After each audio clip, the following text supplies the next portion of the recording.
ನಮಸ್ಕಾರ ಕನಕಪುರಕ್ಕೆ ನಮಸ್ಕಾರ. 2 ನಿಮಿಷ ಮಕ ನೋಡ್ತೀನಿ, ಯಾರ್ಯಾರಿದ್ದೀರಾ ಯಾರಿಲ್ಲ ಅಂತ ಸ್ವಲ್ಪ ನೋಡ್ಕೋತಾ ಇದ್ದೀನಿ. ಎಲ್ಲ ನನ್ನ ಸೋದರಿಯರಿಗೆ, ನನ್ನ ಬ್ರದರ್ಸ್ಗೆ ಎಲ್ಲರೂ ಕೂಡ ನಮಸ್ಕಾರ. ಸಾರಿ, ಚೇರ್ಗಳೆಲ್ಲ ಕನಕಪುರ ಚೇರ್ ಖಾಲಿ ಆಗೋಗ್ಬಿಟ್ಟಿದೆ. ದಯವಿಟ್ಟು ಕೆಲವರು ನಿಂತಿದ್ದೀರಿ, ಕ್ಷಮಿಸ್ಬೇಕು. ನಮಸ್ಕಾರ ನಮಸ್ಕಾರ ನಮಸ್ಕಾರ. ಸಂತೋಷ ಪಡ್ತಾ ಇದ್ದೀರಾ? ಎಂಜಾಯ್ ಮಾಡ್ತಾ ಇದ್ದೀರಾ? 8,700 ಜನ ಮಕ್ಕಳು ಇವತ್ತು ಪ್ರತಿಭಾ ಪುರಸ್ಕಾರದಲ್ಲಿ 60%ಗಿನ್ನ ಜಾಸ್ತಿ ಇದ್ದವ್ರಿಗೆ ಸನ್ಮಾನ ಮಾಡ್ದು. ನಾನು ಸುರೇಶ್ ಐಶ್ವರ್ಯ ಸುಸ್ತಾಗ್ಬಿಟ್ಟು ಹೋಗಿ ಮಲಿಕೊಂಡು ಈಗ ಬಂದೆ. ಎಂಥ ಪ್ರತಿಭೆಗಳು ತಯಾರಾಗ್ತಾ ಇದ್ದಾರೆ. 440 ಜನ ಫಸ್ಟು ವರ್ಷ ಪ್ರಾರಂಭ ಮಾಡಿದಾಗ ಈಗ 8,700 ಜನ ಸನ್ಮಾನ ಮಾಡಿದ್ದೀವಿ ಅಂದರೆ ಕನಕಪುರ ಬೆಂಗಳೂರು ಜಿಲ್ಲೆ ಯಾವ ರೀತಿ ಬೆಳೀತಾ ಇದೆ.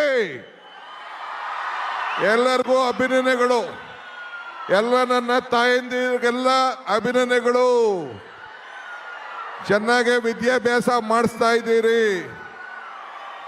ಈ ಕಡೆ ಬರೋ ಸ್ವಲ್ಪ ಮಕ್ಕ ನೋಡ್ತಿರ್ಲಿ. ನಮಸ್ಕಾರ ನಮಸ್ಕಾರ ನಮಸ್ಕಾರ ನಮಸ್ಕಾರ ನಮಸ್ಕಾರ ನಮಸ್ಕಾರ. ಎಲ್ಲ ನನ್ನ ಸಿಸ್ಟರ್ಸ್, ಬ್ರದರ್ ನಮಸ್ಕಾರ. ನನ್ನ ತಾಯಂದಿರಿಗೆ ನಮಸ್ಕಾರ ನಮಸ್ಕಾರ ನಮಸ್ಕಾರ. ಕನಕಪುರಕ್ಕೆ, ಕನಕೋತ್ಸವಕ್ಕೆ ನಮಸ್ಕಾರ ನಮಸ್ಕಾರ ನಮಸ್ಕಾರ. ಚೇರ್ ಇಲ್ಲ, ಕ್ಷಮಿಸ್ಬೇಕು. ಸಾರಿ, ಚೇರ್ಗಳಿಲ್ಲ, ಕ್ಷಮಿಸ್ಬೇಕು. ನೋಡೋಣ, ಒಂದು ದೊಡ್ಡ ಸ್ಟೇಡಿಯಮ್ಮು ಕ್ರಿಕೆಟು ಈಗಾಗಲೇ ಸುಮಾರು ಒಟ್ಟು 1,500 ಕ್ರಿಕೆಟು ಎಲ್ಲ ಆಡೋರು ಒಂದು ಸ್ಟೇಡಿಯಂ ಮಾಡೋಣ, ಇನ್ನೊಂದು ದೊಡ್ಡ ಸ್ಟೇಡಿಯಂ ಮಾಡೋಣ. ನಮಸ್ಕಾರ ನಮಸ್ಕಾರ ನಮಸ್ಕಾರ.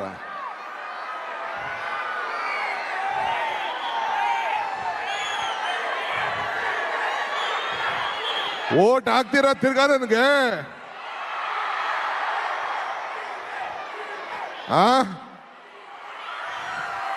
DKS charitable trust, national education foundation ಈ ಕಾರ್ಯಕ್ರಮವನ್ನ ಹಮ್ಮಿಕೊಂಡಿದೆ. ಯಾರಿಗೋಸ್ಕರ? ಕನಕಪುರಕ್ಕೋಸ್ಕರ. ಕುಸ್ತಿ ಫಸ್ಟ್ ಕ್ಲಾಸ್ ಆಯ್ತು, ವಾಲಿಬಾಲ್ ಆಯ್ತು, ಥ್ರೋಬಾಲ್ ಆಯ್ತು. 72,000 ಮನೆಗಳ ಮುಂದೆ 5 ಗ್ಯಾರಂಟಿ, 1 ರಂಗೋಲಿ ಹಾಕಿದ್ದಕ್ಕೆ ನಿಮ್ಮೆಲ್ಲರೂ ಕೂಡ ನನ್ನ ಸಾಕ್ಷಾಂಗ ನಮಸ್ಕಾರಗಳು. ಎಲ್ಲರಿಗೂ ಕೂಡ ನಮಸ್ಕಾರಗಳು. ಆಗ್ಬೋದಾ? ಎಲ್ಲರಿಗೂ ಪ್ರೈಸ್ ಸಿಗ್ತಾ? ನನಗೂ ಒಂದು ಪ್ರೈಸ್ ಕೊಡಿ ನೀವೆಲ್ಲ ಸೇರಿ. ನಮಸ್ಕಾರ ನಮಸ್ಕಾರ ನಮಸ್ಕಾರ ನಮಸ್ಕಾರ. ಮಕ್ಕ ನೋಡಿದೆ ಯಾರು ಇದ್ದೀರಾ ಇಲ್ಲ ಅಂತ. ಸುಮಾರು ಮಕ್ಕಳೆಲ್ಲ ಯುವಕರು. ನಮಸ್ಕಾರ. ಈ ಕಡೆ ಬರೋ. ನಮಸ್ಕಾರ. ಆ ಮೂಲೆ ನೋಡ್ತೀನಿ ತಡಿಯಪ್ಪ. ಓ, ನಮ್ಮ ರಹೀಂ ಖಾನ್ ಮಿನಿಸ್ಟರ್ ಬಂದಿದ್ದಾರೆ. ಬನ್ನಿ ಮುನ್ಸಿಪಲ್ ಮಂತ್ರಿಗಳು. ನಮಸ್ಕಾರ ನಮಸ್ಕಾರ ನಮಸ್ಕಾರ ರೀ. ರಹೀಂ ಖಾನ್ ಮಂತ್ರಿಗಳೇ, ಸಚಿವರು ಶ್ರೀಯುತ ರಹೀಂ ಖಾನ್ ಸರ್ ಅವರಿಗೆ ಸುಮಾರು ಸ್ವಾಗತ. 6,000 ಜನ ಮುಸಲ್ಮಾನ್ ಹೆಣ್ಮಕ್ಳು ಮೆಹಂದಿ ಬರೆದಿದ್ದಾರೆ. ಮೆಹಂದಿ, ರಂಗೋಲಿನೂ ಬರೆದಿದ್ದಾರೆ, ಕೆಲವರು ಮೆಹಂದಿನೂ ಬರೆದಿದ್ದಾರೆ. ಸೊ ಇವರು ಮಂತ್ರಿಗಳು, ಬೀದರ್ನವರು, ನನ್ನ ಆತ್ಮೀಯ ಸ್ನೇಹಿತರು. ಅವ್ರಿಗೂ ಕೂಡ ಈ ಸಂದರ್ಭದಲ್ಲಿ ನಾನು ಸ್ವಾಗತಿಸಿ ಅವ್ರಿಗೆ ನಿಮ್ಮೆಲ್ಲರ ಕನಕಪುರ ಜನತೆ ಪರವಾಗಿ ಸನ್ಮಾನವನ್ನು ಮಾಡ್ತಾ ಇದ್ದೀವಿ.